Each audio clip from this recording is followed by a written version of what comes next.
proudest day, and the proudest time, and a seat of a rally car, because that day and that hour and those minutes, I got the bit between my teeth.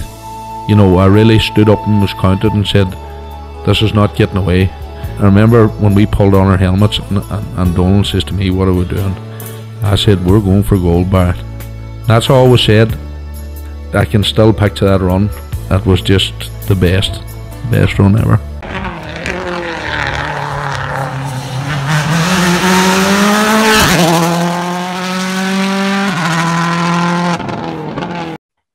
Welcome along to Crunching Gears.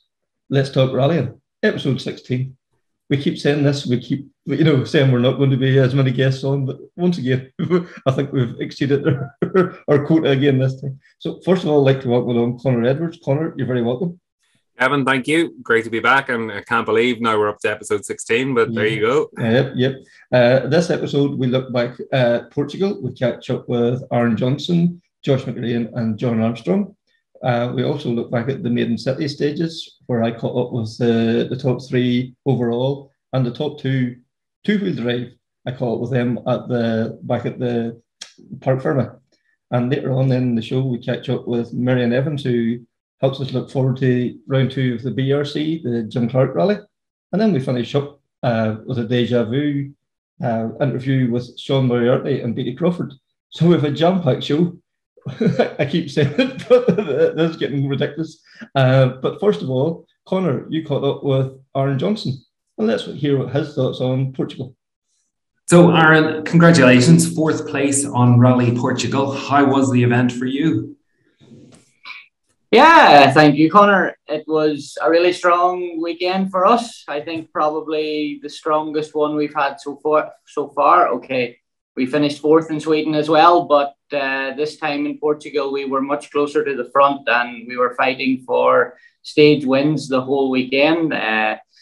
Okay, we didn't manage to get any wins, and Josh McErlean did in the R5 car, so this was nice for him and James. They're good friends of mine, so congrats on that. But yeah, our weekend, look, there is a little bit of disappointment and frustration. I think that's fair to say. When we reached the finish line in Faf, there were a few tears, but in the grand scheme of things and overall, we have to be very, very happy with our weekend and the performance we showed with our own abilities and the abilities of the car. So, but to only be 2.2 seconds away from my first podium and tack a second based purely on speed, it was a little bit tough on Sunday. But look, we move on.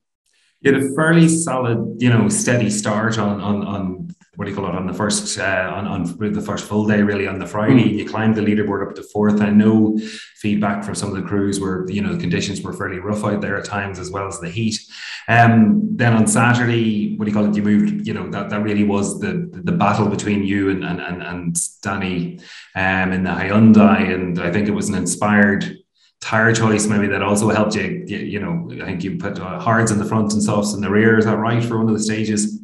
Anytime that we did this, we always crossed. We never used on the same axle. But Friday was a good day. We showed our speed again, and we were 6th on the road, so we were sort of in the middle of the pack.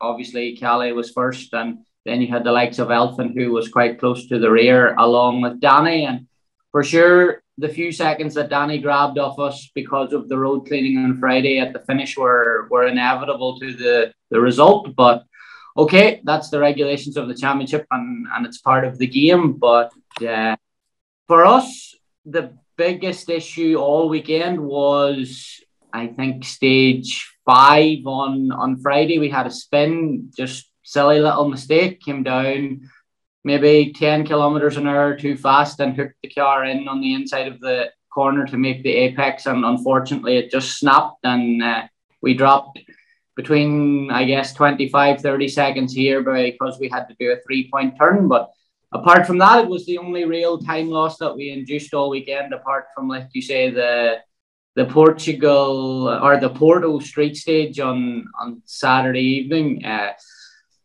Look, it was again a situation that was out of our control. The weather came in at the seafront, and with every passing car, it was drying, and Danny was 8 minutes behind us on the road, and these 8 minutes were crucial, and the two cars between us to dry the road, and that meant that he took 8.9 seconds out of us, and at the finish, it was maybe the thing that didn't let us climb that third step. Yeah, you know, it could have made the difference come the final stage on Sunday, where Danny clawed, I think it was at 4 or 4.5 seconds back on that stage. Yeah, just to pip you at the post by 2.1. And in fairness, he was very gracious about it as well. He was, as far as I can see. Danny's a real good guy, and the thing that I love personally about rallying is the camaraderie and the atmosphere between all the drivers and co-drivers. We're doing this at the top level, and it is business, but you know, we have good friends, and we only are racing the clock. So at the end of the day, the relationship there is very good. And at the finish, Danny, you know, understood what had happened, and he came over and gave us both a hug and apologized, which he did not need to do. So yeah, kudos to Danny and Candido for this, and it will make the next fight in Sardinia even more enjoyable. And how would the team, because obviously it was looking very close for a 1-2-3 for Toyota. Yeah, it has only happened once before for Toyota since they came back to the World Championship at the current level. So it would have been a dream come true, I think, for everyone, and especially to show the performance of the car, and more than this, the reliability. So it would have been nice to get a photo for Toyota lockout, but okay, we have 9 more rallies to go this year, and I think now me and Taka are even more hungry to achieve this result with the team. And one of the concerns that came out after Portugal was the routing of the exhaust systems through the Rally 1 cars, creating excessive heat in the cockpit. What are you hearing from the Rally 1 crews about this?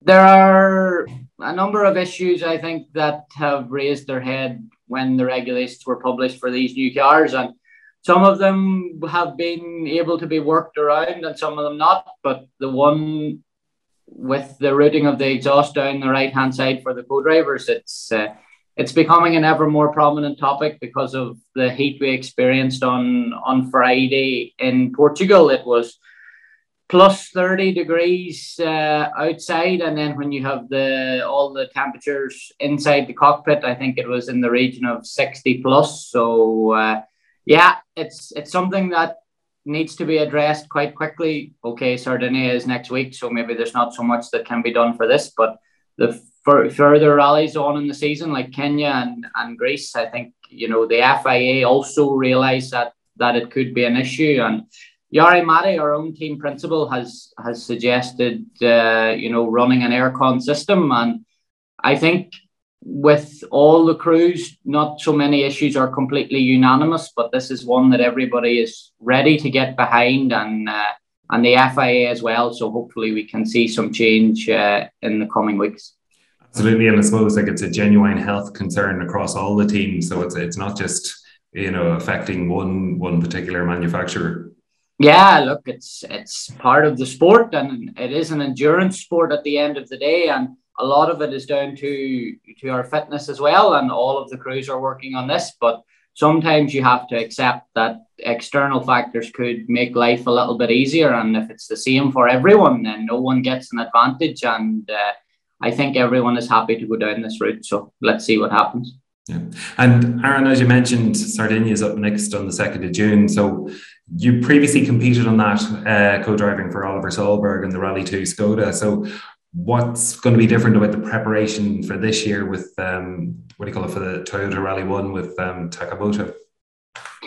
Yeah, it's a rally that I've only done once before with Oliver, like you say, but we have done a lot of testing there. We were there 3 months ago already for our first test this year in the GR Yaris to do some development even ahead of the first gravel rally that we did. So it's a country that I like. The stages are technical. They're maybe a little bit rougher than Portugal, which will create another challenge again, like we've spoke about the heat. And It will be for sure again a big fight with all the guys, I'm sure, at the front, like Portugal was. But I think we're ready to go and really fully focused on moving into next week and trying to come back from the disappointment that was fourth place. I'm sure you'll have Danny in your sights for Sardinia. Yeah, we already spoke with Danny about Sardinia, and I think he is equally looking forward to the battle that hopefully will ensue without any trouble. So, Kevin, as you heard, I touched upon the subject of the exhaust issues and the heat being generated by the way the Rally 1 cars are set up or built. And, Aaron was saying, it's a thing of concern amongst all of the crews, and it's affecting all of the teams as well. It's not just one manufacturer issue. And, we're going into Sardinia, which typically has hotter temperatures than Sardinia. And then I dread to think come the Safari Rally in Kent. Absolutely. I seen Hyundai was testing today with a gold roof. They're hoping that's going to help reflect the heat and one thing more. But, it has to be a huge, like 30 degrees ambient temperature. You can imagine what the temperature is going to be like in a cockpit, especially with a hot exhaust from up between the driver and the co-driver. Absolutely. It's something that needs to be addressed and quickly. Yeah, because even, Breen himself mentioned after the event, he could smell Paul Nagel's shoes, melting or burning, like in the car. So you can only imagine. I don't know if you remember back, to Greece and Safari years ago where they did the split suits. They had a jacket and a bottoms separate, to try and help with the heat. But this just seems unimaginable. Yeah. And, there are some of the other, the circuit competitions where the particular cars have a temperature rule that if the car gets to a certain temperature, the crew can't compete. They have to come in. So it certainly is something to be concerned about. Yeah, absolutely. And like Yari Marty has mentioned air conditioning, it seems a simple enough fix, really, doesn't it? If it's something that's not, reinventing the wheel. Yeah, but I suppose they have to go through the issues around the weight of, what weights it's going to add to the cars, and the cars have their true. homologated spec. But aside from all of that, certainly probably not the results we expected to see with, two ex-world champions, Loeb and Ogier, competing on Portugal. Yeah, me and you both had them tipped, to do well. And it's unimaginable that the two of them retired. And a very uncharacteristic, accident for Loeb. It just looked like the car just understeered, into the wall. It was at cold tyres, supposed to start at the stage. But this Tralee Roof and Perriman, once again, I thought particularly that, run first in road, it's not going to favour him. Yeah. He seems to take it all in his stride. Again, there's a few guys putting under a wee bit of pressure, but you never felt he was going to lose the rally. No, again, he just nothing phases him. It literally, he's comfortable, he's relaxed, he's in complete control of that car. Him and the Toyota, complete harmony. And again, it was a great event for Toyota. They almost got the complete lockout up for the podium. And then again, solid drive by Evans. Yeah, and like Aaron touched on it there, a phenomenal drive by Taka. He has come on so much, and it's brilliant to see Aaron being part of that now as well. That fourth place was earned. They didn't fall into it with all the retirements and one thing and another. They were putting up times all throughout the weekend that deserved the podium, and it's one of those ones. If Danny got it or Taka got it, they both deserved it, and unfortunately there had to be a winner. But it's just.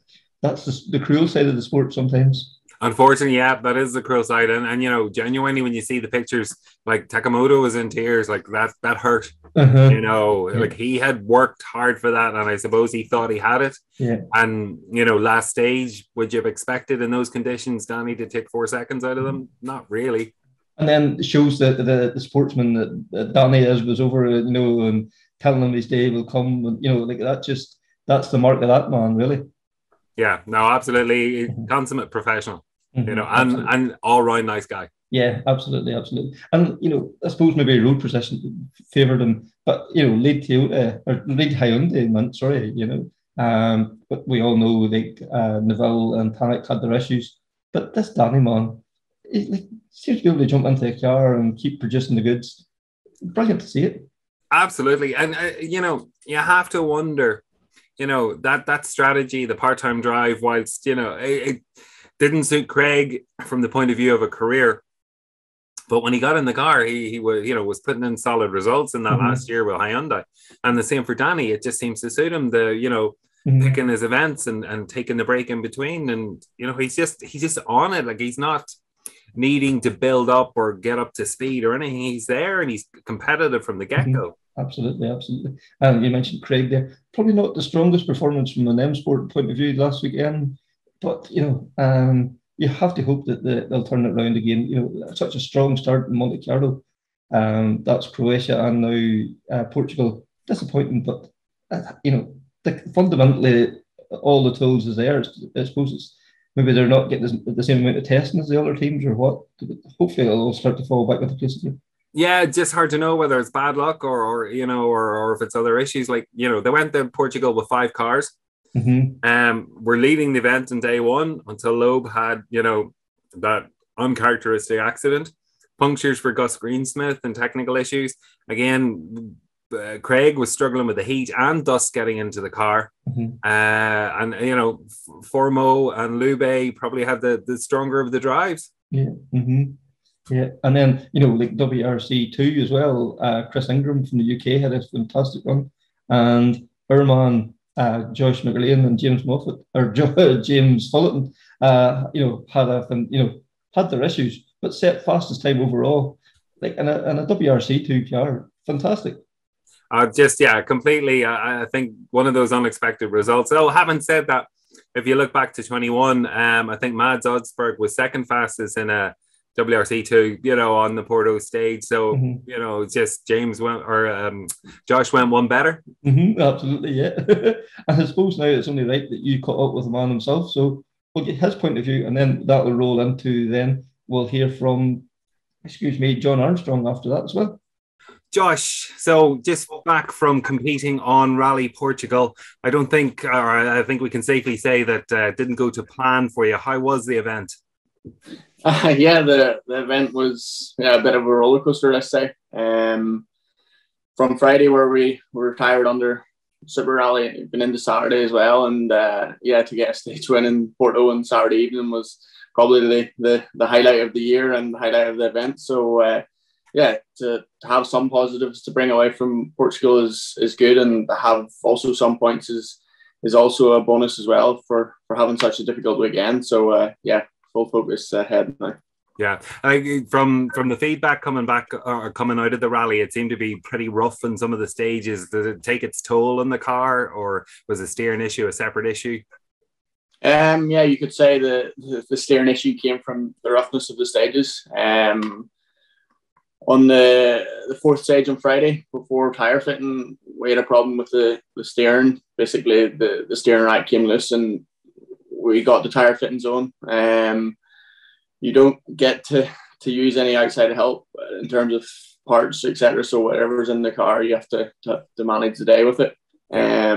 So we tried to fix the problem. Only lasted maybe 4K into the fifth stage, and then the whole thing came loose, and it was undrivable. So we had to pull in and preserve the car. But Friday was a big day. 124 kilometers on these type of roads with no service is quite incredible for a car. And I think looking at the results, you can see how many people had issues and how sore it was. So we can't just say it was a Hyundai problem or a team problem. It was the nature of the rally, and obviously there is fixes you can to improve these things. So we have to look at this. So you returned on the Saturday under Super Rally, but you were nursing an issue with the car throughout the day as well, which kind of hampered your progress. So under Rally 2 on Saturday, we had an issue all day with, it was overheating, and we had to stop during most stages to let the car essentially cool down. It's another problem that we need to look at. It was still probably running into Sunday as well, but the stages weren't long enough to, let's say, show the problem. It was a rally that we had to survive. It was so hard to manage the situation all the time. You're working flat out in between the stages to try fix things, and yeah, it was quite demanding that way, and in the heat as well. So to get to Saturday afternoon in Porto, we didn't actually know, because in the previous stage we had a problem with the rear of the car as well, where let's say the back end wasn't working, and I didn't really know if it was going to go roundabouts or tight corners properly. So yeah, we didn't really know what to expect going into Porto. We thought it could be a big struggle to actually get around the stage, never mind set the fastest time. So yeah, to end the day like that there was quite incredible turnaround. And what do you call it? You also had difficulties. Yes, it was getting quite dark, and you'd no lamp pod. There was no street lights, so it was tricky enough conditions for you. Yeah, it wasn't so straightforward that way either. We did have a grip advantage. There's no denying that there. So, but yeah, there was other things we had to consider, and it was nothing special. Let's say it was neat, tidy, and yeah, we were getting drive out of the corners, which was probably why we got such a good time. And yeah, to take this away and to have let's say a history making achievement in the process was quite nice. And yeah, I think it boosted the whole team's morale going into Sunday, and this is what we needed, because it's been such a difficult event for everyone involved, and the whole team worked tirelessly throughout the whole event. So yeah, I think it's something to take forward and push into Sardinia now to get everything in the right way. Absolutely. It was great for yourself and James just to make the history books, to take a positive away. And talking of Sardinia, so we're going to rougher terrain, hotter temperatures. What can, I suppose, what's your preparation like? What are you expecting? And again, what are the challenges for you and the car in those conditions? I would say Sardinia is rough. Yes, it's rough in different ways, I would say, compared to Portugal. Portugal would have many rocks in places. Sardinia might not have as many rocks, but there will be as big rocks and tough conditions as well with the heat. So yeah, it's going to be a similar type of demanding rally for the car and for us as a crew. So yeah, I think coming out of Portugal, there's a lot to take forward into Sardinia in terms of getting yourself in shape and having everything in line for the event. But yeah, there's a lot of work to do between now and the start of the event for the team and for us in terms of pace notes and getting everything ready in that way. So yeah, I'm fully confident in everyone around us to have everything in proper shape. And yeah, the prep for this rally started for me, as I said to Adam a few weeks ago, it started maybe 2 months ago. So yeah, I think we've done a lot tonight, but yeah, there's a lot more to do. Yeah, and it's a bit of a learning curve for yourself and James as well, having not competed there before. Have you been able to get advice from, either through Hyundai or from other competitors that have been there? Not so much. I think if you go on to WRC Plus, you can learn an awful lot from previous years and stage comments in the WRC as well. So yeah, it's trying to use these resources wisely and to maximise their capabilities, let's say. Yeah, very good. And what's the goal for Sardinia? Do you have a target in mind? What are you aiming for? I think you have to look at Sardinia as another type of rally like Portugal. Outright pace is probably not the way to look at it in terms of starting the rally. You can see in WRC2 Junior, the gaps were hugely immense, and I think it's to manage, if you do have a problem, to manage it wisely and try not to lose as much time as possible. But yeah, we have to see how it goes. We're not here to take part either. We have to push on and see what happens. So yeah, I would say the goal is to get as many points as possible and potentially a podium. And how you find the tire management on the rougher, so Portugal is probably the first real test of that. But yeah, what are you expecting for Sardinia with regard to the tires? Yeah, tire management is also a thing to consider. You have to understand how much hurt the tire can get before you get a puncture. It's quite a gamble in some places because the road is so rough, and it's literally just picking your way through the stage. But yeah, I think understanding this here from Portugal, taking we got one puncture in Portugal, and learning from that is important going into Sardinia as well. So yeah, there's many different types of tire combinations you can take from crossing from front to back, and yeah, it's from soft to hard as well. So it's bringing this all together going into Sardinia is probably important, and to get it right, let's say. Okay, John, you're back home after a tough few days in Rally Portugal. You managed to pull a fourth place out of the bag with 8 stage wins, and you've got yourself a 1 point lead in Junior WRC. How are you feeling after the whole experience? Yeah, it was a tough rally. It was more, the stages and conditions were more rough this year than what I was expecting. Last year, I think maybe the weather on the lead up to the event was a bit more damp and wet, so the ground was more compact.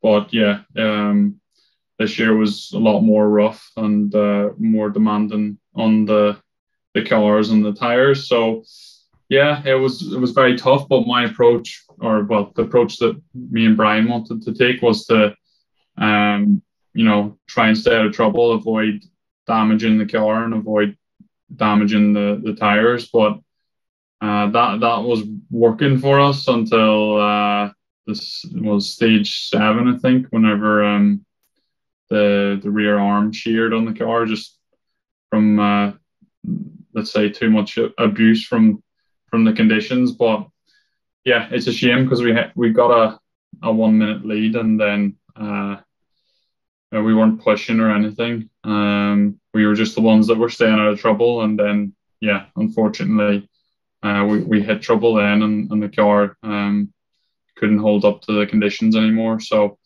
yeah, that was obviously frustrating, because I feel like that strategy could have won us the rally, but we just didn't have any luck this time. But whenever that happened, it was just a matter of trying to salvage what we could from the rally and try to get as many points as possible. And for sure, at that point on Friday, when we had to retire for the day, I didn't think it would be possible to still be leading the championship when we left. But yeah, somehow we pulled that out of the bag.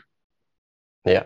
It didn't end up so bad come Sunday. But on Friday, like, even just watching it, obviously there's plenty of rallies that we'll talk about that's tough or they have ruts or whatever, but even just watching on boards, the amount of rocks, like, it literally looked like you couldn't avoid the rocks. So there were that many in some of the corners.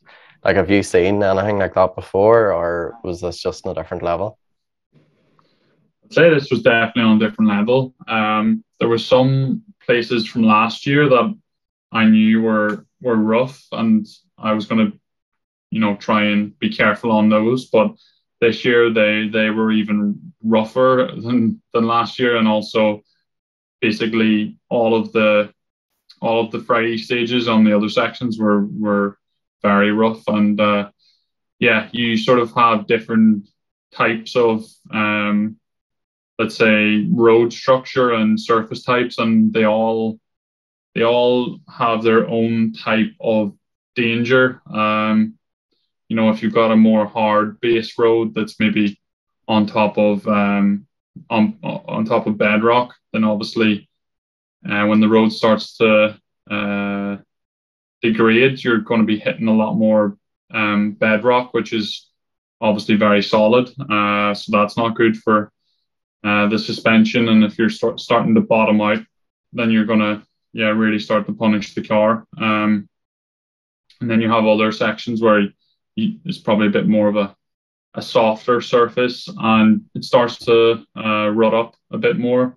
And obviously the quickest way is to drive in the ruts, but yeah, there's a high risk that you're going to get a puncture or damage something when you're going into the ruts and you try to lean on the car too much and try to carry too much speed. Then you're going to obviously put a lot of pressure on the tire and the suspension. So yeah, it was very difficult conditions, but I thought we had a good strategy. But yeah, in the end up, we still ran out of luck, and the car broke the rear arm. So yeah, it was a crazy day, and one where I was feeling like, what is the right choice, because everyone had bad luck, but Sammy had one puncture, I think, earlier in the day, but other than that, he looked like he was going, completely flat out, and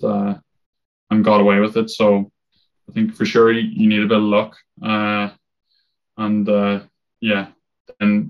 after the first day, there was big gaps between the drivers, so it was hard to make any difference on the overall leaderboard without anyone having issues. So yeah, it was all about just trying to pick up as many points. To be honest, after Friday, I thought we might pick up points from people having issues, but the rest of the rally wasn't as rough as Friday. So once you got through Friday, the Saturday stages were more based around Porto, and they're a lot more sandy sort of surface with less bedrock and rocks in general. So yeah, it was easier probably to not have any issues once you got there. So yeah, we didn't actually pick up any more places, but we managed to win 7 more stages across Saturday and Sunday. So and it potentially could have been more stages if we hadn't had a puncture both times of Amarante on Saturday. So yeah, it was good to pick up so many stage win points, and that's very good for our championship. Yeah. In terms of Friday evening, obviously, like you seem to approach it the best way with caution, and you had your lead, and then all of a sudden it gets taken away from you without outside your control.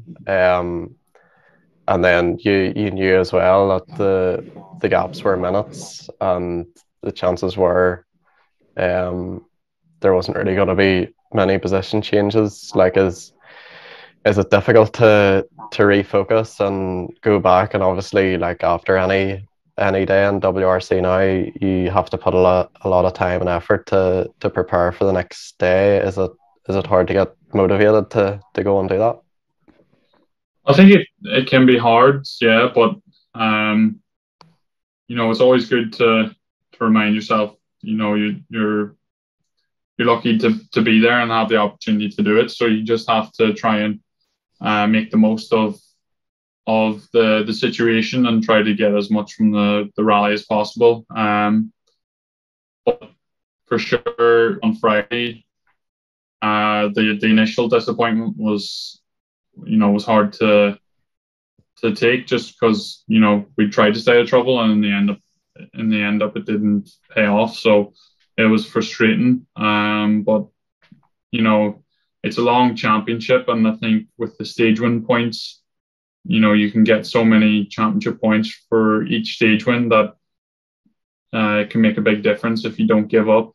And we also know that with the final round being double points, that can make a big difference too. So you're never really out of the fight until the final stage, let's say in Greece in September. So you just have to keep pushing on, and keep your hopes up, and I think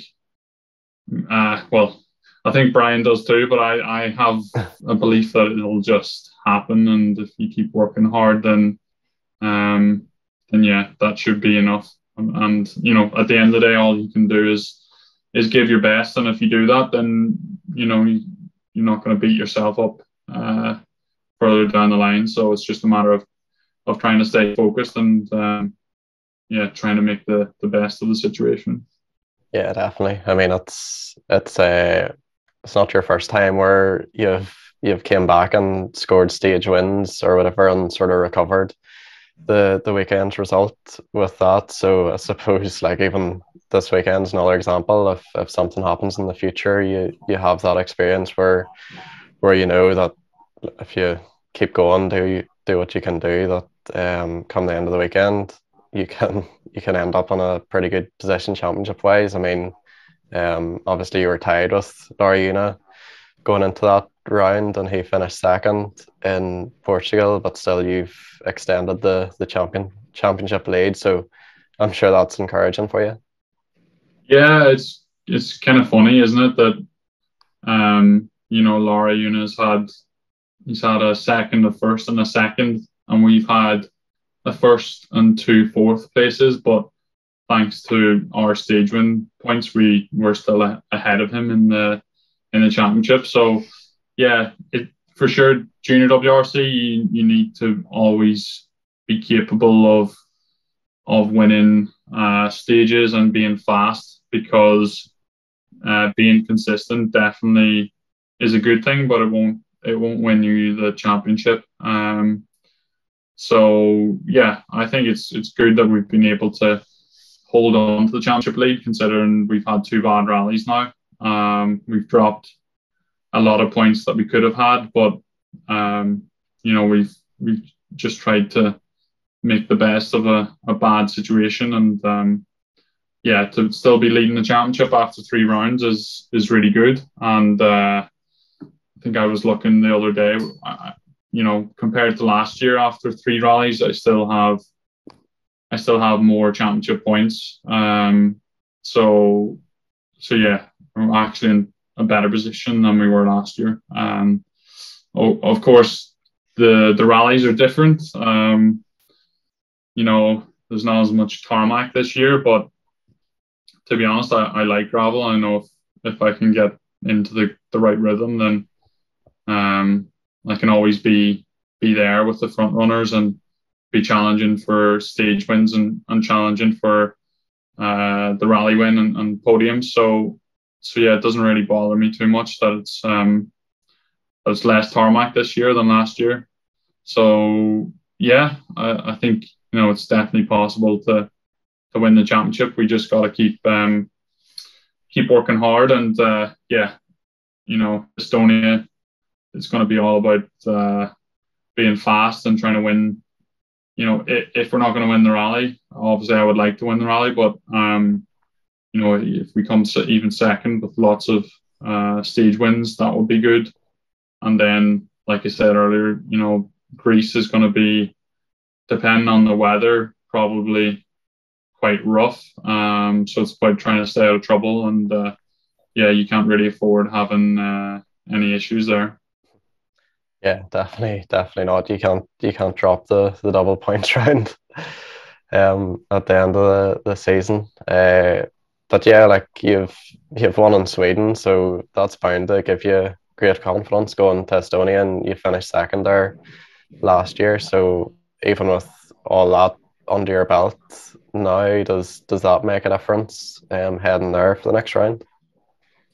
Yeah, well, I need to look at the stages, but I know the stages will be fairly similar to last year. Maybe they'll be in the opposite direction or using some new sections, but yeah, I think it's good to have experience of them. Obviously, I'll be able to reuse some of the pace notes too, which is helpful. But yeah, I know if I want to win Estonia, it's not going to be easy, and you have to take some risks probably, which of course you don't want to miss out on taking points. So you have to calculate how much risk you want to take. But yeah, I feel confident that I could get a good result. But the other top drivers they're all from Scandinavia, and Robert is from Estonia, so it's a difficult task. But like I said, the championship won't come down to Estonia alone. So yeah, I need to think of the bigger picture and try to just get as many points between now and the final stage in Greece, and then we'll see how it goes. What the final result is. Exactly. Just before I let you go, your 2 of your stage wins on Sunday was on Faf. Was that another nice way to end the weekend, or what's it like going through a stage like that with so many spectators and jumps and famous junctions and obviously going as fast as anyone in your category? Yeah, it's such a famous stage, and you've got all the cool let's say roadside furniture that like painted rocks with the Colin McRae memorials, and you've got rocks that have like Loeb and Auger and Latvala written on them at the beginning of the stage as well. So it's definitely a cool stage, and when you get there, you know that you're starting something special. But I think at my point of my driving career, I'm just focused on trying to go from A to B as fast as possible, and try not to get too hung up on the stage and its and how famous it is. But for sure, it's a brilliant stage. It starts off quite technical, and you're actually climbing uphill a little bit as well. And then after there's a little bit of tarmac, you turn on to sort of a faster wide road going towards the finish where the jump is. And yeah, it's a very enjoyable stage, quite fast in places. Some parts are over crests where you're carrying a lot of speed, and then you've got one big jump before the famous jump, which is also nice. But yeah, I wasn't going too crazy over the jumps, but still getting plenty of airtime, and yeah, it was definitely enjoyable in the Rally 3 car. It flies very nice, and usually with the nose sort of pointing up in the air a little bit on the rear wheels. So yeah, you don't have to worry so much about any doing damage on the front of the car whenever you land. But for sure, you don't want to go too fast and bust the suspension or our backs or something like that. So, but yeah, it's a special place and really good to obviously win it. Win the stage both times in our class. That's something really cool. And yeah, I remember Portugal was my second WRC rally, and whenever I'd done it in the D-Max. And yeah, there's some stages that are the same as back then. It's cool to see the difference now on my approach compared to back then whenever I was younger versus now, and being a lot more consistently fast across a whole rally. Yeah. Getting all smart in your old age. Yeah, my old age, aye. Great to hear from Jon, and not the best weekend for him, but when he did get back into the event, he had some great stage wins, and it's put him leading the championship now, which is great considering wasn't the best weekend for them. Mm-hmm. Absolutely, yeah, fantastic to see him as well. Yep. Yeah, and then also in that class as well, young Will Crichton. Again, I just struggled, double punctures on the Friday, and then again setting some good times until he was forced to retire on the Sunday. So again, just Portugal, I don't think it really was, apart from Aaron, the best of events. And then we had Pádraig Duffy then got a top 30 finish, and then unfortunately Paul Riley, who's also undertaking the event, didn't manage to complete the stages. Yeah. Also taking place last weekend was the Maiden City Rally. Kevin, you were up there. How did it go? Yeah, good old event. The two stages done 3 times. Very good stages. Good bit of driving in them. All the drivers very complimentary towards them. Desi Henry and Cathan McCourt and Garry Jennings had a great battle. Cathan jumped into a C3 at the last minute and seemed to click with the car. Really seems to have loved the car. Just very comfortable right from the get-go. Desi had a few wee issues. Went down to the last stage. Real battle on again. These last stage cliffhangers is becoming the thing now in Irish rallying. Unfortunately, Cathan had a slight overshoot in the last stage, and Desi nipped him and got the one. Very encouraging event too for Garry Jennings. Set 1 joint fastest and a couple of second fastest times. For a man that hasn't been in the car for 3 or 4 months now, it's very positive. But quality right down throughout the field, you know, all the classes, good tight battles and all. So I caught up with the top 3 overall, who were Desi Henry and Paddy Robinson, Cathan McCourt and Liam Moynihan, and Garry Jennings and Rory Kennedy. I also then caught up with the top 2 wheel drive. It was Damien Tourish and then Camillus Bradley. So let's hear their thoughts on the event. Desi Henry, winner of the 2022 Maiden City Stages. You have to be happy with that. Yeah, look, I was right down to the wire. As you seen, it was down to the last stage. But we didn't have a sample day. We had a couple of issues, brakes in the first loop, and then we clipped something the second loop, and ended up damaging the back hub. So we lost a bit of time with that. So we give ourselves plenty of work during the day. But no, it was good to get around, and you know, we're thereabouts in pace. And it's good to have like somebody to race against. It, you know, it's not. You know, it shows you that you have to keep the pace up for the whole rally. Yeah. Look, as I say, these cars, I keep saying it, they're all so close. You know, there's tenths of a second between every one of them. So it's a matter of getting everything else perfected, and nearly the cars will do the rest of the work. Yeah, absolutely. So onwards and upwards then. Is that you to Donegal now, or maybe something between now and then? We're hoping to do the wee Cookstown rally there in 2 weeks' time. So that'll be another 40 or 50 miles just under our belt before Donegal, and that'll be on the hills from there. Paddy Robinson spending the champagne once again. This the Maiden City Stages this weekend. Aye, it's nice to get another first, isn't it, Kevin? Really enjoyed the day. It was good fun. The boys didn't make it easy for us, you know. It's the way you want to win a rally in the last stage, you know, coming out on top. But balls out the whole way. That's exactly it. Yeah, it was good cracking there now. And like this Donegal. So you have to get great confidence once again from this weekend. Oh, aye, we do surely. You know, me and Desi, you know, we've had a great year so far, and like the circuit was very, very hard to take. But listen, the pace showed. The pace was there, and we were able to race them and beat them. And coming here today, you know, Cathan gave us a fantastic race, and to come out with a win, it's brilliant. Cathan McCourt, second overall, and Maiden City Stages. Bit of a hard pill to take that last stage. Aye, look, here it was good all day racing now, but they threw everything at us there, rain, but here it was good racing with Desi, to be fair. He's going hard there now. Last stage we went at it, but it just didn't work out with an overshooting.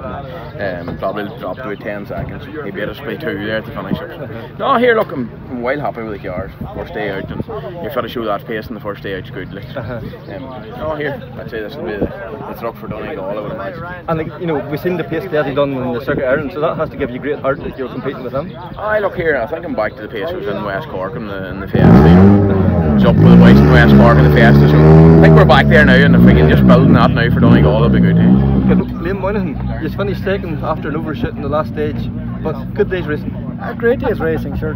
These are 5 cars in racing, Desi there, and Derek and Garry and all them. And they're fantastic racing, and Johnny too. But I think we kissed a lot of girls, but we found our girl now, I think. We'll see now. We're happy it is. We're not on the leader, and laugh. That's it. You would have took second this morning, I would say. We would, especially when we left 13 seconds at the start line of the first one. Like, we were wondering how to start there. So, no, we'll get great delight for Desi and Paddy, like fantastic racing. Good stuff. Yeah. Great little rally too. Yeah, it's good stages and all there too. So that's the warm up for Donegal now. Might do something else. keep the momentum back. We'll see. So. Good man. Yeah. Garry Jennings, third overall in the Maiden City Stages today. Good day, back out in the stages again. Yeah, it's good to get back out. It's been a long break, and yeah, enjoyed it. I was saying a last minute thing. I said on Thursday to come here, so yeah, it was good. Making notes on Saturday and on Friday in the rain. It was like this today, but yeah, we enjoyed it. And good to get back, and good representation to the stages in Donegal. That's today. Yeah, without doubt. It's good to race these boys. It's been racing all year in the international, so now we've got to go ahead to race in the right-hand drive cars. It's great to be fit to race again these boys now, and I look forward to Donegal. And the pace was getting better as the day went on? Yeah, we knew that. I hadn't stopped the car from Burn. My gloves and helmet were still in there this morning, and it just felt different, but yeah, I knew to take the first 2 maybe to warm up, and then we had 2 second fastest and the fastest time, so yeah, we're happy with that. Take that and go forward with it? Take that any day. Rory Kennedy, 3rd place overall today in the Maiden City Stages. Good to get back into the rally car again. Very good, Kevin. Maiden City put on first class event here today. This format of 2 stages 3 times worked very well, and in fairness to the Motor Club, excellent 2 very challenging stages, and thankfully everything ran very safely, and or as far as organisation was concerned, top notch today. Excellent. And you know, like good seat time, all positive from your point of view, like for Donegal? Oh, for sure. As you know, it's part of our build-up to Donegal Rally in June, and we're working towards that. And today proved a very good test for us. Yeah, we know with the whole ins and outs of the right-hand drive thing now. So we can forget about all that now. Just head down and get the stages in now. Exactly. It's all that's dealt with now. We're very clear where we're all going. So it's nice to go to a rally and be part of it, and especially a home rally like Donegal. And will we put our best foot forward come June? Like. So Damien Tourish, two-wheel drive winner today, and Maiden City Stages. Good feeling. Another good wee warm up for Donegal. So for the same time, I'm happy. Yeah, and like good stages out there today, so it's a good test. Good practice. Very good stages now. So no, I really enjoyed it now. And like comfortable in the car, handling well, power's good. You're happy with the car now? The car, no bother with it. The car went faultless all day, so no, we overshoot and a couple of wee silly things on my own behalf, but apart from that, it was a good day, and hopefully it keeps going like that. Onwards and upwards. Hopefully. Good not easy at times. Camillus Bradley, second overall in the two-wheel drive today at the Maiden City Stages. Happy with your days rallying? Yeah, good day. Hi, good. Yeah, we're just it's only really the second rally now in a good years. Trying to get back into it a bit there, but I suppose we're nearly at the end of our day likely rallying, but enjoyed it well. A couple of sticky stages. First stage out in the last trip there, we landed. I think everybody was much the same. We landed out in hard tyres. Jesus, was soaking wet, but it was a great experience driving through it. We had a great run through it. And last stage again, every stage just enjoying it more and more. We're getting a better flow in the car and just a bit more confidence in it. Great. And good to get back behind the wheel. Oh, brilliant! Always is. Always is on the day. That 2.5, there's nothing to beat it when you get it's hard it all to clicked in together. Good escort's hard to beat now. Hard to beat for a bit of fun. That Northern Ireland Championship is having a fantastic year this year. After that event now, Derek McGarry leads the championship after Johnny Greer's retirement. So it's really hotting up there now. Crichton in a couple of weeks' time, and then it all wraps up with the Down Rally. I think it's in July. It is so brilliant to see that championship on its way back. Also this weekend is the BRC round 2, the Jim Clark Rally. It's looking very good. It is looking very good. Now, fair enough, short event, 9 stages. But good Irish interest in that event as well, and again back to our polos. But there's 4 polos in the top 4. So it's going to be a real interest. It's going to be a sprint basically. Yeah. And you've Oisin Price there, and Noel O'Sullivan out number 1, and Keith Cronin and Mikey Galvin number 2, and our favourite adopted Irishman, Meirion Evans and JJ are number 3. Like there's going to be a heck of a battle between those 3. Over, even Jason Pritchard and young Guy Payne, we do tend to slag off the British Championship, but we seen the Ulster last year. Them the top guys there, the pace is strong, and there seems to be maybe a wee bit more strength and depth at the moment. But will that continue into the rest of the year? Hard to know. Hopefully, but as you say, 9 stages over like a day and a half, I suppose. But classic stages. We all remember them from the time of like Andrew Nesbitt and Eugene Donnelly and things. Like fast stages. Very fast, and what do you call it? It'll be whoever can get to grips with a car from stage 1. Like if they don't have time to settle in and build up the speed, they've got to be on it from the get go. And that's why it's going to be interesting. I say, if I was putting money anywhere, I'd be looking at Oisin Price, I think, for that. I think, based on the previous results, it'd be hard not to look past him for the outright win. Absolutely. And, and also a strong Irish contingent there in the junior category as well. You have Eamon Kelly, Kyle White and all them guys as well too. So, hopefully the Irish eyes will be smiling there. So absolutely. And then Johnny Mulholland's out as well. Good to see him, competing. So, without further ado, I think we should catch up with our favourite Welshman. We suppose we could call him Meirion Evans now at this stage and get his thoughts on the event. Yeah. It'd be nice to be back.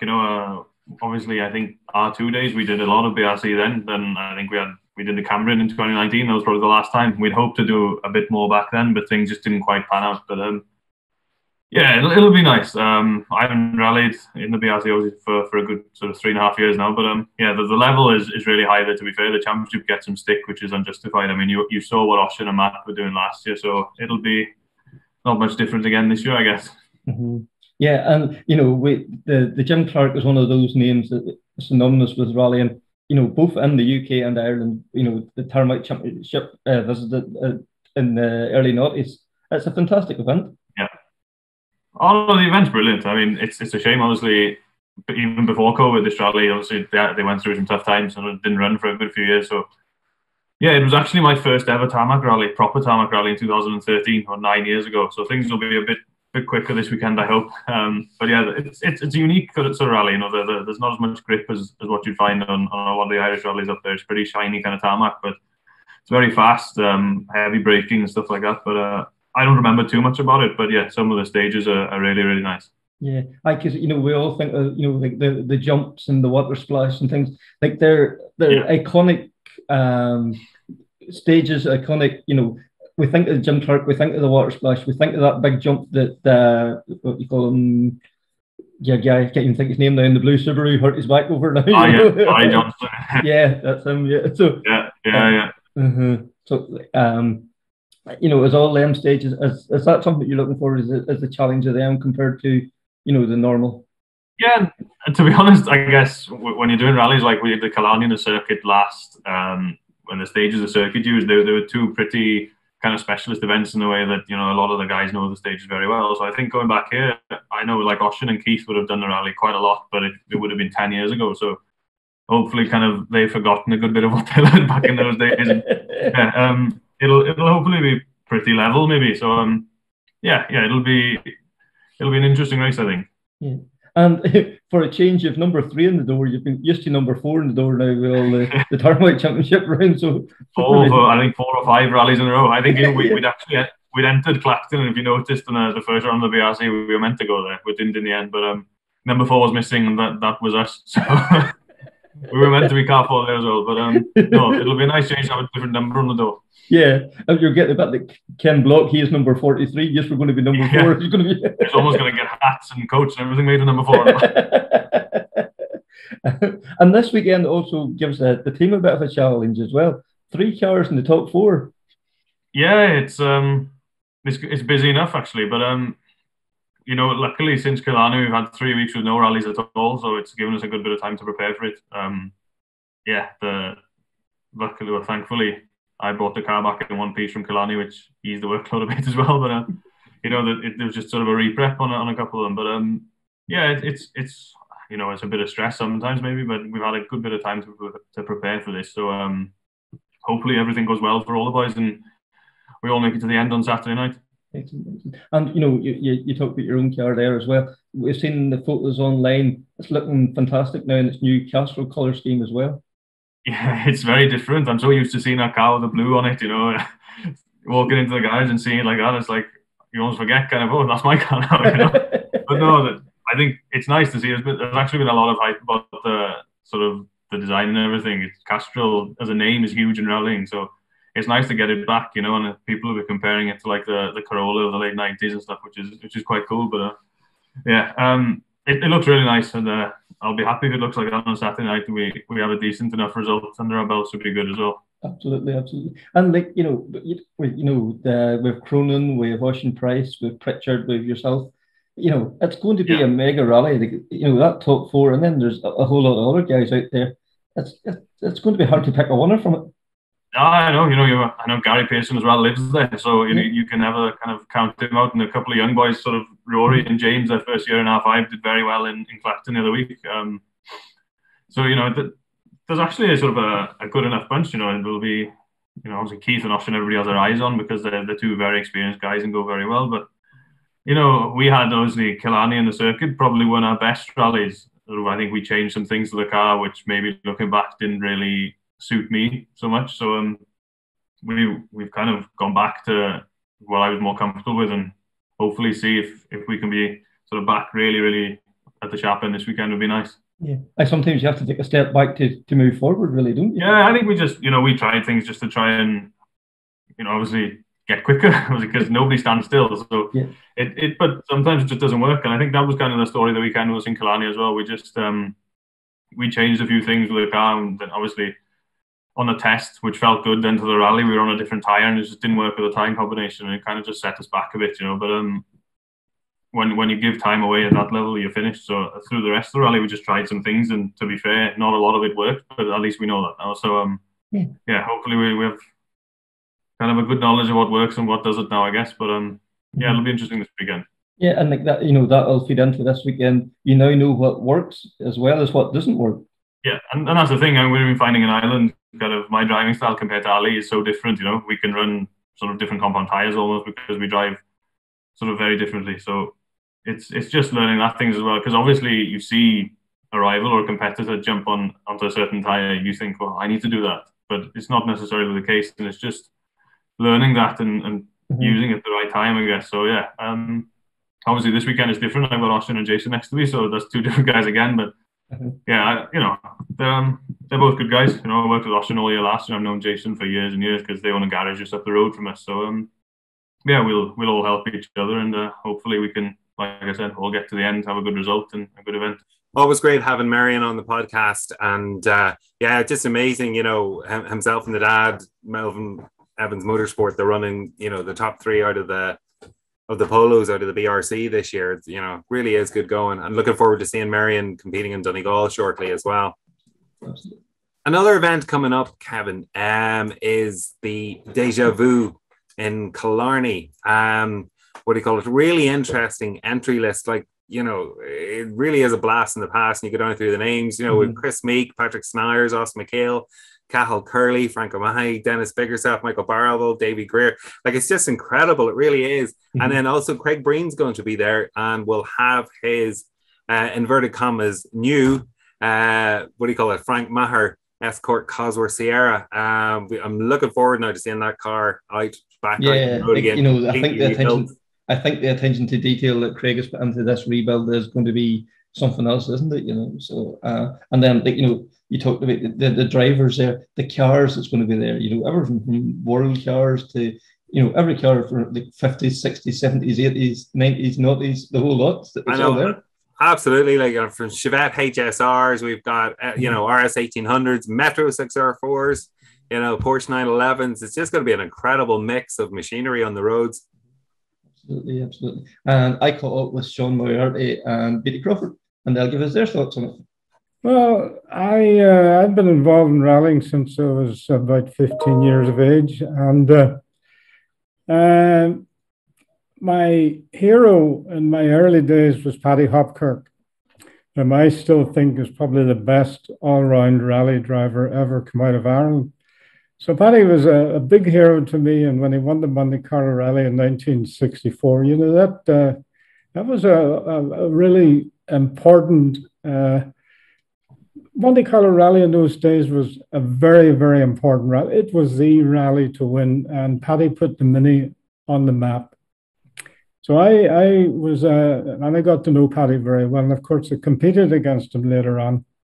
So back in 63 or 2013, I was thinking one day, next year it'll be 50 years since Paddy won the Monte. We really should do something to celebrate this. So I went and discussed it with a few people, including Plum Tyndall and a couple of others, Cathan Curley, and we set up a small committee, and we organised the Paddy Hopkirk Gala. And we ended up, we donated £55,000 to the Integrated Education Fund for Northern Ireland. I'm a great believer in integrated education. We had 540 people at the gala dinner. It was a huge success. And the most important thing was Paddy had tears in his eyes when we left Stormont that morning. It was really nostalgic. So that set me on the road, and I thought, well, what will we do next? So I come up with the idea of being a co-driver and knowing a lot of rally roads in Ireland, but never really having time to enjoy the scenery, because when you're a driver or a co-driver, you're wrecking or making pace, you're always under stress. And time is very important. And then a rally, of course, you never really have time to do anything but concentrate on reading the notes or keeping time. So I thought, wouldn't it be nice to go over these special stages that we know, like Ora Lodge or Tor Head or the Healy Pass, and take our time and get a lot of the old drivers and old cars out and make a bit of money for charities. So I talked to Plum about it, and Plum and I decided we would start and do these events, and they've just taken a life of their own. And it was amazing. Donna and Déjà Vu Donna, which was the one we did last, to Donna Kelly's stables, fantastic museum. There were crowds on that route. Yeah. It was amazing. It was amazing. The number of people who turned out to see that event. It's taken on a life of its own. Absolutely, absolutely. And like the way then that the charities benefit from this as well. You just pick local charities to the area, so that also helps to get the local community on board as well. Oh, absolutely! It's amazing. You mentioned cancer charity or whatever to people, and Tralee, we didn't even have to do any work. Sean and Dermot Falvey and the motor club, they did all the work for us. We were just sort of, we come down a couple of times and Sean would take over, and he's done fantastic support down there. And they mentioned a cancer charity. People just open their pockets. It's amazing the support we've had. That's brilliant. That's brilliant. So, Sean, no better time to bring yourself in. Like Déjà Vu Tralee coming into Kerry this weekend. Like this is an important year for motorsport in Kerry. So brilliant to see this. This is a great opportunity for the county to promote itself once again. The whole thing kind of hinges on the Kerry Motor Club celebrating its 50th anniversary this year, and the club kind of sat down all through the last 2 years in the quieter times and figure out a few different ways that we can mark our 50th anniversary. And this was one of the ideas that came up, that we'd approach Beatty and Plum and ask the question, would they mind bringing Déjà Vu to Tralee? And we're delighted that they accepted us. We're tying the route into what really is a history of Kerry, or a history of motorsport in North and West Kerry. Our first point on the route, for example, is the Ballyfinane Hilltime. Now, that's very well known in County Kerry, but Ballyfinane Hilltime ran in 1903. It was part of the Gordon Bennett Irish Speed Fortnight, and that event was won by Charles Rhodes, who went on to become a partner in Rolls-Royce Motorcars. And the Kingdom Veteran Vintage and Classic Car Club have erected a monument on the top of the hill where Charles Rhodes won 119 years ago. So that's our first location on the run, and that's what we do. We'll follow that through for all the 183 kilometres. Next stop is Inch Beach. Inch is kind of more or less a place I grew up myself, but it's also a place where there were speed trials all through the 1920s and 30s on the 4 mile stretch of Strand. So you're remembering that history from 90, 100, nearly 100 years ago.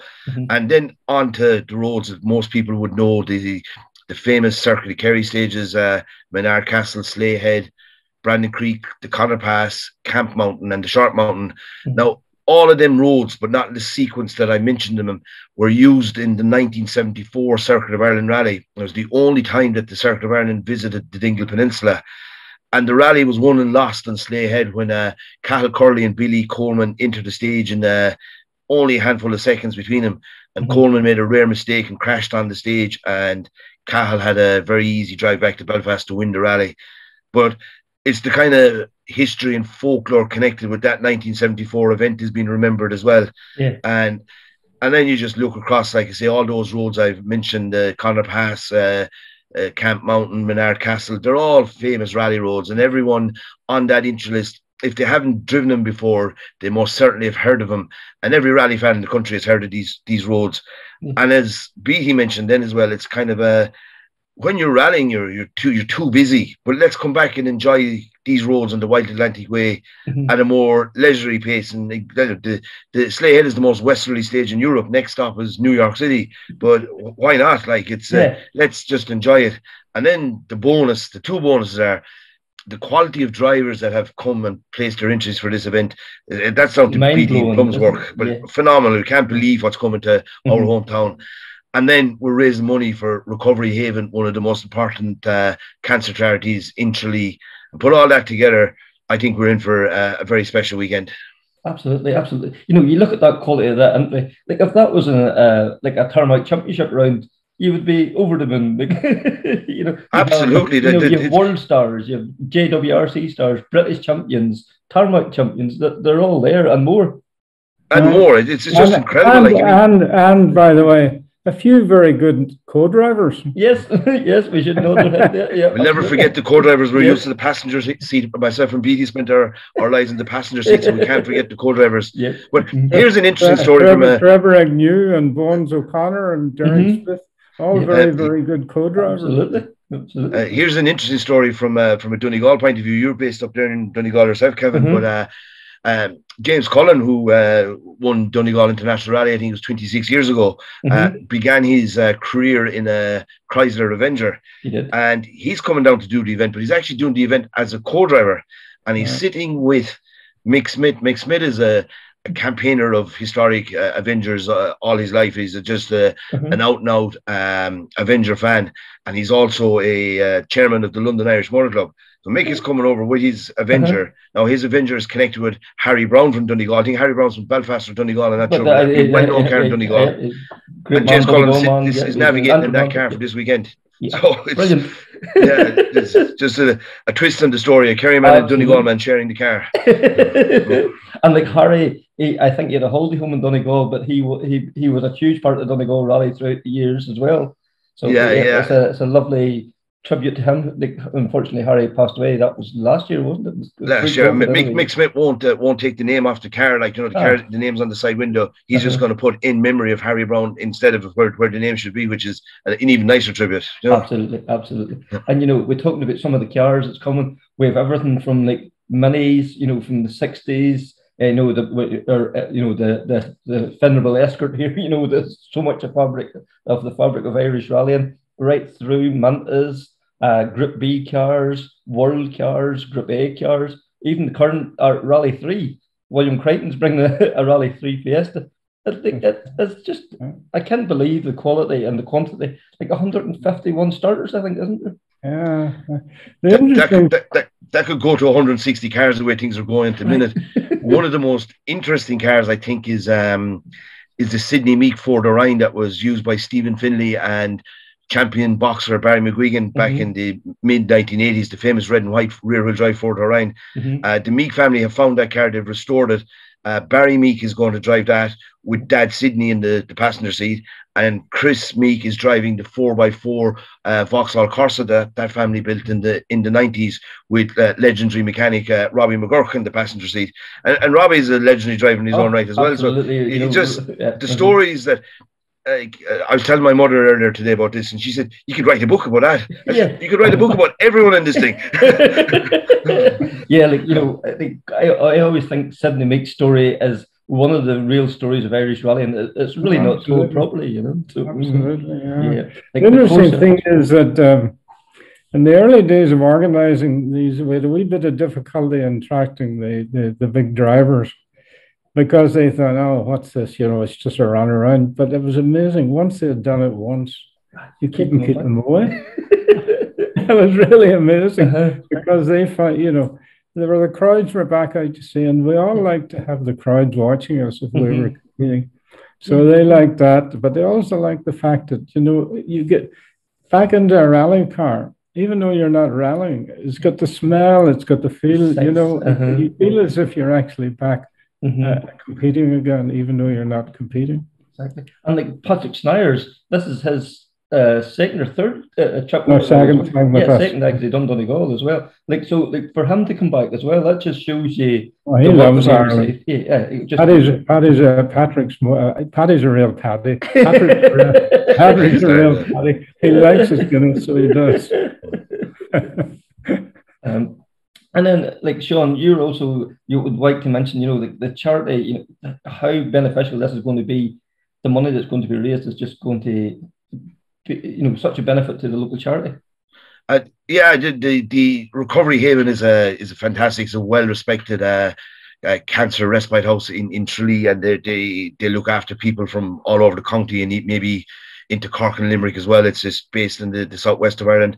Without mentioning names, there is 2 members of the club that have passed through the doors of this place in the last couple of years. And when those members heard what we were doing, they wrote in and they wanted to get involved and they wanted to help out.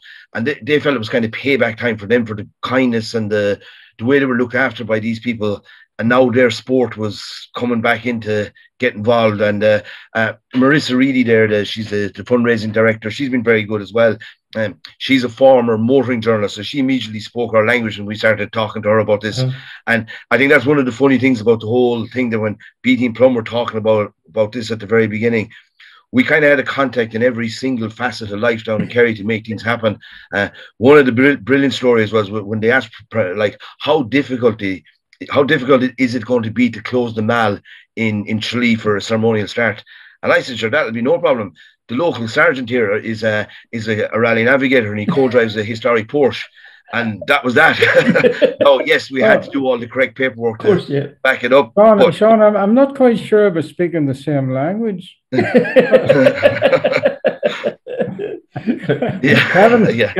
Kevin and I speak the same language. You better get a few crash courses in speaking Kerry before you come down here Friday night. Because we talk awful fast down here, and either you're going to have to listen slower, because we're not going to talk. We're not going to talk slower. Sean knows that I worked in the local hospital at one time doing some locum work a few years ago, so I learned a bit of the language then. Absolutely, yeah. And Sean, can you run us through some of the things that's going to be up for auction then at the weekend as well? Obviously, I think the most amazing thing that's after coming through in the last couple of hours is Paul Nagle. Paul has just returned from Rally Portugal, where we all know that Rally Portugal celebrated the 50th anniversary of the World Rally Championship on Wednesday night. There was kind of a gala celebration in Porto ahead of the rally. And Paul brought one of his helmets that he's used in his World Rally career over the last number of years to this gala function. And he's got all the heroes, like current heroes, like Harry Rovenpera, Craig Breen, Thierry Neuville, current heroes. But the past heroes, the Sebastian Loebs, the Sebastian Ogiers, Carlos Sainz, Marcus Grönholm, the list goes on. There's over 20 world champion heroes have signed this helmet, and that is going to go in for auction, the main auction item on Saturday night at the gala dinner in the Rose Hotel. Now, there's kind of another story to this, because before Paul left Portugal on Sunday night, most of the paddock area had figured out what was going on with this helmet, and he's got a very substantial offer of before we start at all. It's starting at €15,000. That's the first bid on the helmet. Now, every penny after that, and we're very confident it'll go another couple of quid after that. I'm not going to predict the exact figure, but Paul then wants to donate that money to Recovery Haven Cancer Centre. But everything beyond that, or whatever way Paul figures out the maths of this, is going to his local GA club, who've launched a serious fundraiser to build dressing rooms for the women's side of their football club, and Fossa GA club just outside Killarney. And both Paul's sons have just started playing underage football there, and he feels he's given back to the community. 2 reasons. I think he's given to the cancer charity, he's given to the local GA club, and in his own words, what he told me today was, I'm privileged to travel the world doing what I love, and this is my way of allowing motorsport to give back into the community. And that's another fantastic story, and it'll just tell you the kind of respect and the enthusiasm that's around this part of the world for motorsport, and the way these people want to get involved. And I was just blown to bits when I was talking to Paul this morning. This morning, and other things in his mind. He was just back from Portugal, but this was the main topic of conversation when we were chatting. Yeah, and that's fantastic. And I know some of the other things. There's a tour of Pro Drive and a tour of Donna's Stables you mentioned earlier there. And there's various other things. That's brilliant. The money that's going to such a worthwhile cause. That's something we have to promote more in motorsport. It is such a fabric of the local community. As you talk about the local Garda station, the director of the hospice as well. motorsport seeps into every walk of life. There's been very good, a very good vibe in County Kerry from so far this year in the sense of support and charity work. Like one of our 50th anniversaries, the Kerry Motor Club 50th anniversary events, was a static car show in Tralee Town Centre in February. Now that event was ran to raise funds for a very ill member of the club he emigrated to America, but before he left for America, he was a very active member of the club, and he ultimately needed an air ambulance to get him home for the medical treatment he needed. The air ambulance bill was going to be over 20 grand, and the club raised €23,000 on that day alone just for the car show to get this man home, and we did it. 2 weeks after that, our neighbours here in Killarney District Motor Club ran the Forestry Rally for the Irish Community Air Ambulance, and everybody has seen the air ambulance. If you're living near the sea or near the mountains like we are, the air ambulance is a daily part of life. And they put together a package worth €57,000 for the air ambulance. And before we start the toll this weekend, we've Paul Nagel's €15,000. And I'm fully convinced that we're going to be up in the first 6 months of the year, that the motor clubs and the motoring enthusiasts in County Kerry would have given in best part, if not more than €100,000 to local charities. But that makes us part of the community. You can't be part of the community without giving something to it. Yes. And that's exactly what we're doing. And yes, we take a little bit from them during the summer when we're closing roads for rallies and maybe cause a little bit of inconvenience here and there. But we carry respect in the area too, because we're giving so much back. That's, whenever you do go looking for the closed road orders and one thing and another, that's them boys that help, with the air ambulance or whatever. So it's a two-way street, really, isn't it? Two-way street, absolutely, yeah.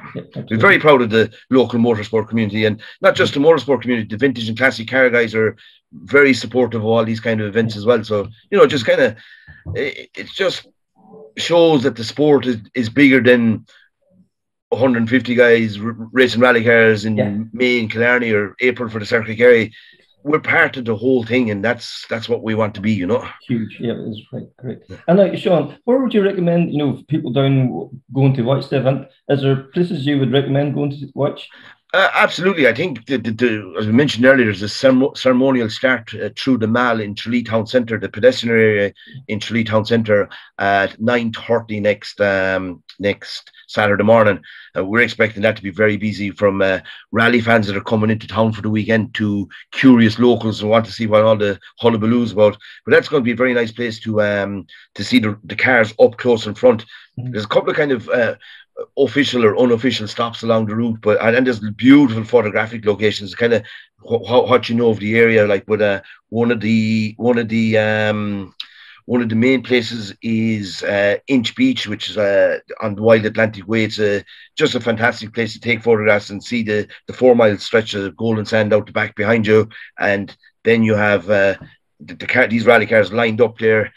Menard Castle, there's an old 16th century castle, I think it is, that's just in ruins by the edge of the coast, and that's a beautiful place to take photographs as well. My favourite place along the route, I think, is going to be Slayhead. It's the most westerly stage in Europe, and there's a very unusual feature on the stage where it's a Kerryman's engineering now, where the river flows over the bridge and not under the bridge.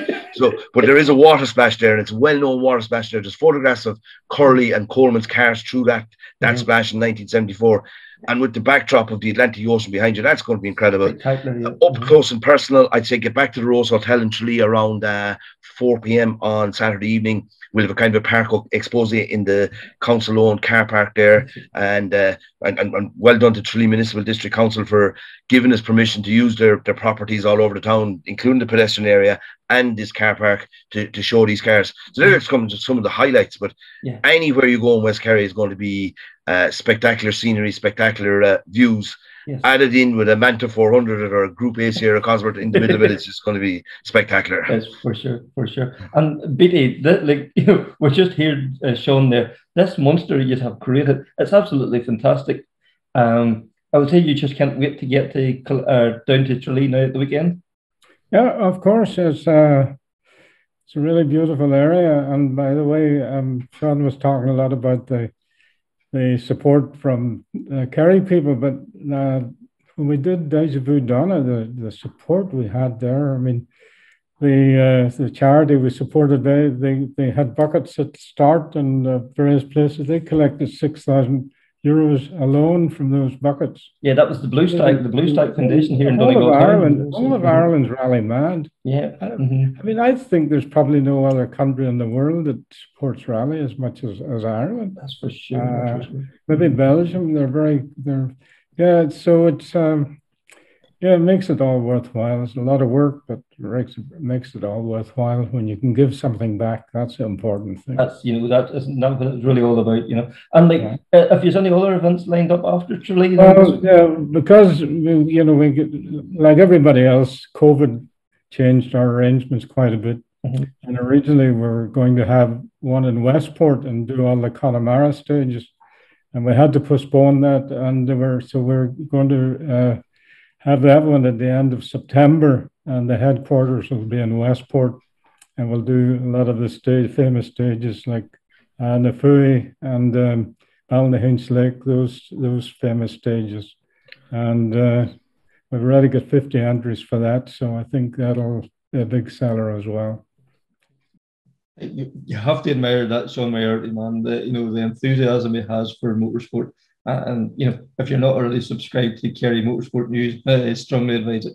And Beatty and Plum, what they have done for that whole retro vibe, fantastic. Great to see it in the way it can travel the country and give so much money to local charities. Brilliant. Starting to wrap up now. Suppose two results that should be noted is the Plains Rally last weekend there. Michael McDade and Declan Casey, 6th overall and second historic, fantastic result for the two guys. And Gary McElhinney then was out co-driving in the Morocco Historic Rally and just was inside the top 10 after issues on I think it was the day before the last or the last day, dropped him from a very strong 4th overall, but it still finished in the top 10. So that's all from this week. So please, can you like, share, comment, tag, do whatever it is you do. And thanks very much for listening. Take care, speak soon, and bye.